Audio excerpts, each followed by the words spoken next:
के गोले जो है वो छोड़े गए हैं।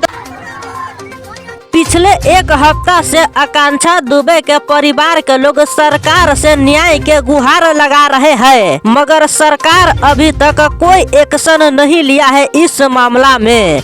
इसलिए सभी जनता मिल के अभी आकांक्षा दुबे के न्याय पाने के लिए जोरदार से आंदोलन कर रहे हैं। पीड़ित परिवार के कहना है कि वो अपने से नहीं किया है बल्कि उसे कोई करवाया गया है। अभी तक हत्यारा क्यों गिरफ्तार नहीं हुआ है? गिरफ्तार करवाने के लिए सभी जनता मिल के अभी आकांक्षा दुबे के न्याय दिलवाने के लिए जोरदार से आंदोलन कर रहे हैं। जनता सबके बस एक ही मांग है और पीड़ित परिवार के भी बस एक ही मांग है कि जल्द से जल्द हत्यारा गिरफ्तार होए और आकांक्षा दुबे के न्याय जल्द से जल्द मिला जाए। जनता सब आकांक्षा दुबे के लिए एक्शन लिया है, अब उसके लिए जनता सब कुछ भी करने के लिए तैयार है।